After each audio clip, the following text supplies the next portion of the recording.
Imagine this.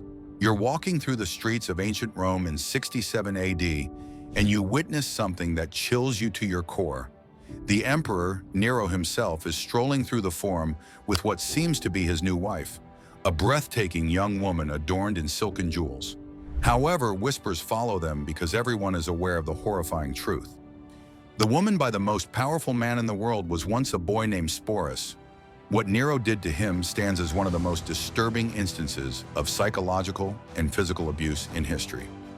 Before we delve into these forgotten tales of survival and suffering, if you're interested in learning about the hidden truths of history, consider liking this video and subscribing for more content like this. What you're about to hear isn't just another tale of Roman excess. It's the story of how absolute power can turn love into obsession, grief into madness, and a human being into a living object created to serve one man's twisted fantasy. You may not be familiar with the name Sporus, but his story will haunt you long after you hear it. Let's start with the man who became the architect of this tragedy. Nero wasn't born evil. In fact, his early reign showed remarkable promise. When he became emperor at just 16 years old, many Romans thought they were witnessing the start of a golden age. He lowered taxes, funded public entertainment, and even performed in theatrical productions that delighted the common people. But absolute power corrupts, even the most promising individuals. By 65 AD, something broke inside Nero's mind. Maybe it was the constant paranoia that comes with knowing everyone around you is after your position. Maybe it was the isolation of being the only person in an empire of 60 million who could never be contradicted, challenged, or told he was wrong. Or maybe it was the death of the one person he claimed to love more than anything, his wife, Poppaea Sabina. She was everything Nero thought he wanted: beautiful, intelligent enough to match his grandiose vision of himself, and ambitious enough to share his dreams of eternal glory. But Poppaea wasn't just another pretty face in the imperial court. She had sharp political instincts, making her a powerful ally or dangerous enemy. When Nero first saw Poppaea, he was married to Octavia, the daughter of the previous emperor. It was a cold political marriage. Poppaea represented everything Octavia was not. Where Octavia was quiet and reserved, Poppaea was vivacious and commanding. Where Octavia avoided attention, Poppaea reveled in being the center of it. Their affair began as a typical Roman scandal, but evolved into something much more dangerous: obsession. Nero wasn't just attracted to Poppaea's beauty, he was consumed by her in a way that terrified even his closest advisors. Ancient historians describe Nero's behavior during this time as erratic and possessive. He would fly into murderous rages if other men looked at Poppaea for too long in public. He stationed guards around her at all times, ostensibly for protection, but really to monitor her every move. He showered her with gifts that bankrupted the imperial treasury: jewels from India, silks from China, perfumes from Arabia. But perhaps most tellingly, he began to reshape reality to fit his obsession. He divorced Octavia, alienating many supporters. He then announced plans to marry Poppaea in an extravagant imperial ceremony, a wedding of unprecedented luxury. Even after they married, Nero's need to completely possess Poppaea remained. He isolated her from her family and friends, surrounding her with people who owed their positions to his favor. He commissioned portraits and sculptures of her, not just for public display, but for his private chambers, so he could gaze upon her image even when they were apart. Nero wasn't just displaying romantic devotion. He was displaying the behavior of someone who had confused love with ownership, who saw a person not as an individual, but as a beautiful object for his pleasure. Poppaea, for her part, understood the dangerous game she was playing. She recognized that her beauty and Nero's obsession granted her immense power, but she also knew it carried great risk. She used her influence to secure her family's interests, building a network of supporters in case Nero's affections ever wavered. But Poppaea had one fatal flaw. She wasn't afraid to stand up to Nero. Unlike others in the imperial court, who had learned to anticipate Nero's moods, Poppaea retained her independence.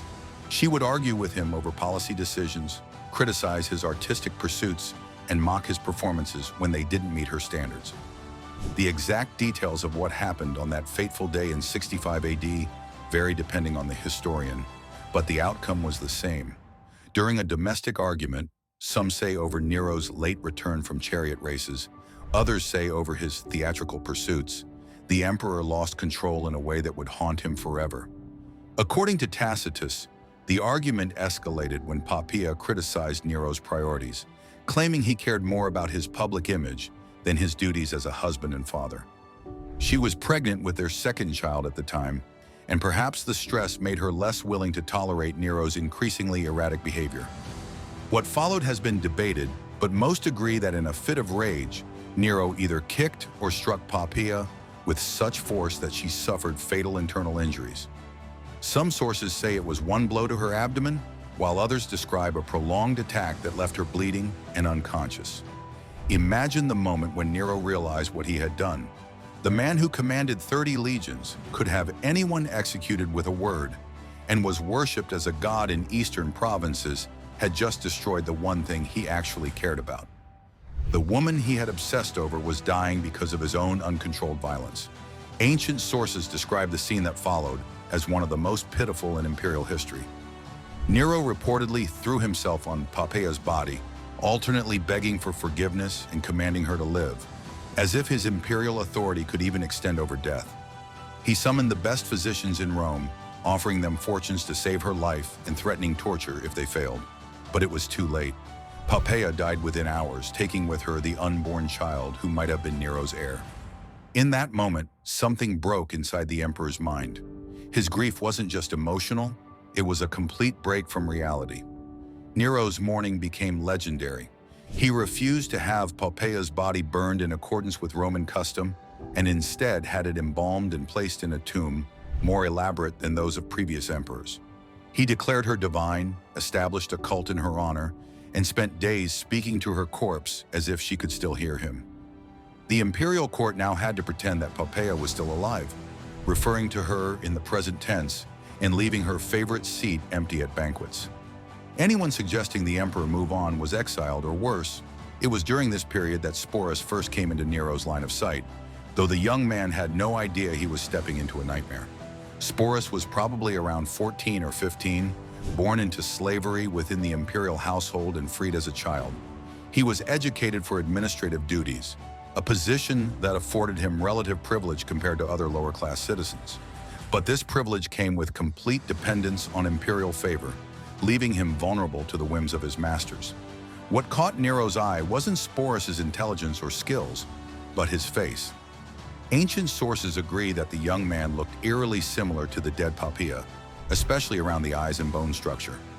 In a world where physical resemblance was believed to signify deeper spiritual connection, this similarity must have seemed almost supernatural.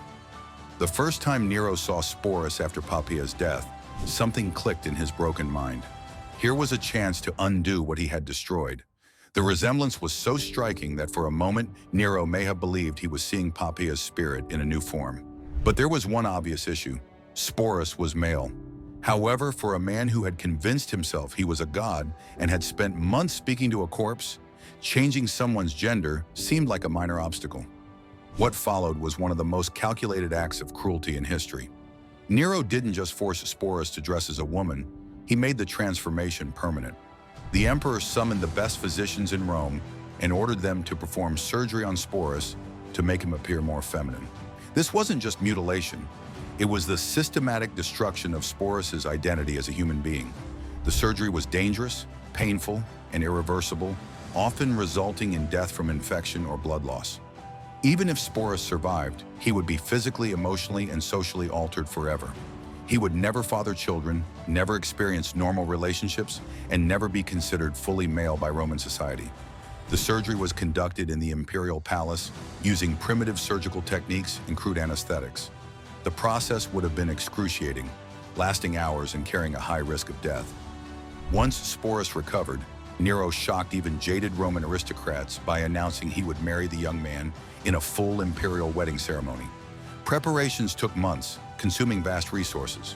Sporus was given a new name, Sabina, after the late empress, and moved to special quarters to prepare for his new role. Imperial seamstresses created an entire wardrobe to flatter his modified physique, and jewelers crafted ornaments incorporating gems that once belonged to Poppaea. These weren't just accessories, they were physical reminders of the woman Sporus was forced to replace. Sporus was given lessons in feminine behavior, teaching him how to walk, sit, and gesture in a way deemed appropriately ladylike. His voice was altered to higher tones, and his speech patterns modified to fit feminine discourse. The psychological torment of this transformation was immense.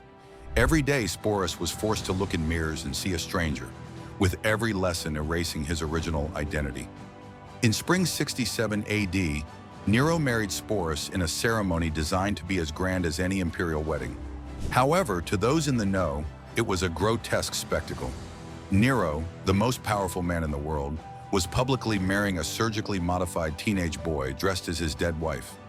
After the wedding, Sporus lived in apparent luxury, but it came at a great psychological cost. He was expected to play the role of Nero's wife, the Empress, at public events and state dinners. Every day became a performance where the slightest mistake could mean death.